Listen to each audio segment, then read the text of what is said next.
In Season 2, Episode 22 of The X-Files, we get an episode that felt so damn similar to Resident Evil. And in this video, I'm going to explain this episode and why I believe that this was the true inspiration to the Resident Evil series. This episode is called F. Emasculata, and it's about a mysterious illness that several men at a prison have been in contact with and eventually died from it. But two infected prisoners manage to escape, and Agents Mulder and Scully have to find them before they infect others, especially since this mysterious illness has no cure. The episode starts by showing us a decomposing boar carcass at a rainforest in Costa Rica. The boar is covered in purple pustules, and an entomologist called Robert Torrance examines it. But as he does so, one of the boils pops and the fluid within it sprays on Torrance's face. He radios for help, and a group of soldiers arrive the next morning, just to find Torrance already dead. We then see a prison at Dinwiddie County, Virginia, where an inmate also called Robert Torrance receives a package containing a leg. A while later, a boil from the leg pops, contaminating this Torrance, and he too dies from it 36 hours later. Two inmates are then sent to clean the room where Torrance was kept in, but they use this opportunity to escape in a laundry cart, and little did they know that they'd too be contaminating themselves once they entered the room. Mulder and Scully are sent to find these two inmates, but they realize this case is worse than two inmates escaping once they notice the National Guard and CDC at the prison, as it's now been quarantined. Mulder goes on the search for the inmates while Scully stays behind to investigate the situation inside the prison. She finds out that a large group of inmates were infected with a mysterious deadly virus to which they too did not survive, and their bodies are then being incinerated in the prison's boiler room.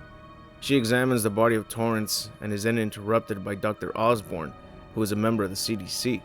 But as he does so, a boil from Torrance's corpse pops and sprays on him. He panics and leaves the room with Scully. She then traces the package that Torrance had and finds out that it came from a major drug developer called Pink Pharmaceuticals. But while examining this case, she finds an insect inside the body of a dead infected prisoner.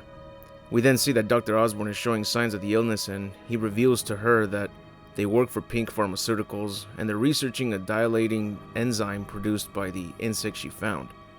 And that insect has a parasitic life cycle that kills its host. But the company they work for deliberately put those insects in the prison as an experiment. He dies after revealing this information to Scully, and his body is then incinerated as well. While this is going on, the escaped inmates steal a camper van. One of them, named Paul, calls his girlfriend Elizabeth to use her home so they can hide in it for a while.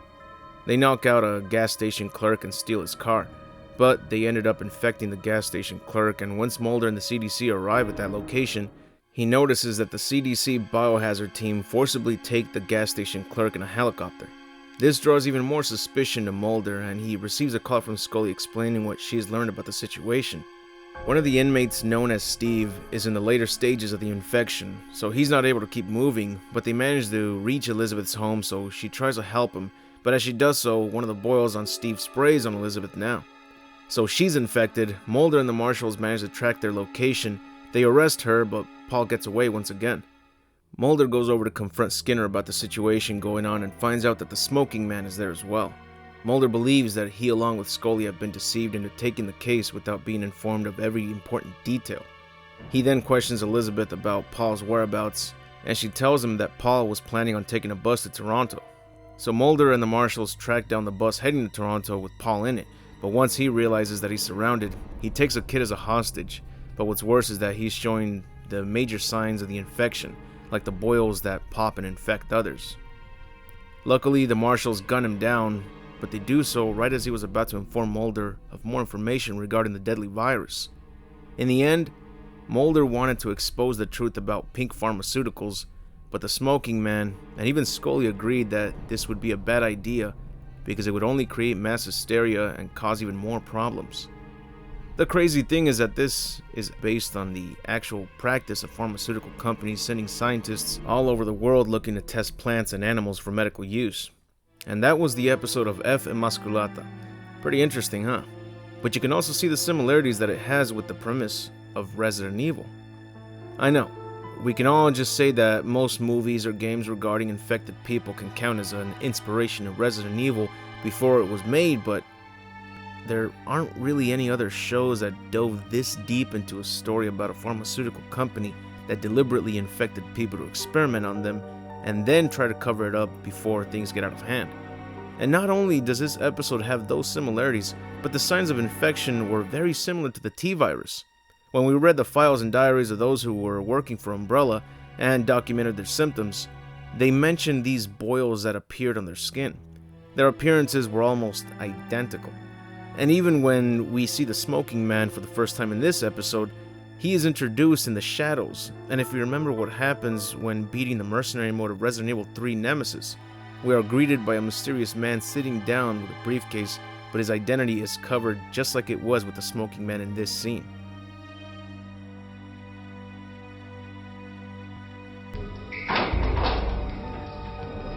What do you know about Pink Pharmaceuticals? It's one of, if not the biggest manufacturer of drugs in America. Why? This episode first aired on April 28th of 1995. The first Resident Evil game was released a year later on March of 1996. Now you might think that this couldn't be far from the truth, since the 1993 game called Sweet Home is what is known as the main inspiration behind Resident Evil, but that game was based on a Japanese horror film by the same name, which that movie was about 5 filmmakers exploring an old mansion, and they ended up encountering hostile ghosts and supernatural entities. So in actuality, the game of Sweet Home is not exactly the same as Resident Evil, since the story is not at all the same or similar to it.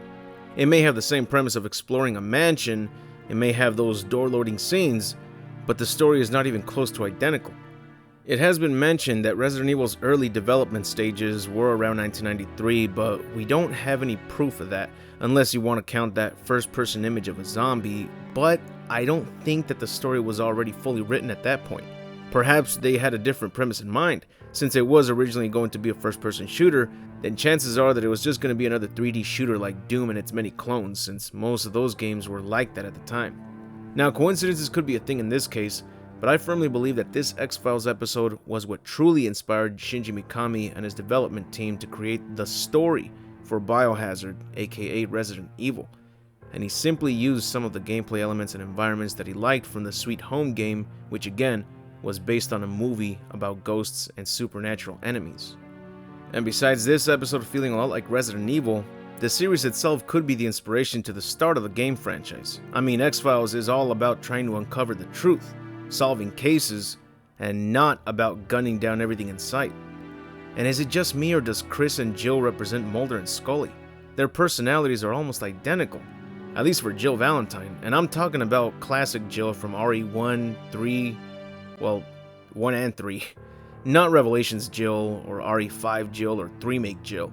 Those versions have a completely different personality that fits the action-adventure tone of those games. So what do you think? Is this theory too far-fetched? Or is it possible that Shinji Mikami's Resident Evil was truly inspired by the X-Files? You can't protect the public by lying to them. It's done every day. That's it for the video. Thank you all for taking the time to watch this video, and if you truly enjoyed it, be sure to leave a like and subscribe if you want to see more content from this jabroni.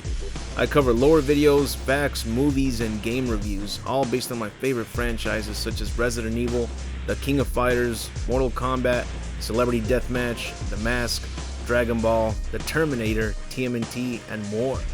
I'd like to give a very special thanks to all my Patreon supporters. This video is for you, and I hope you like seeing your name at the end credits of this video.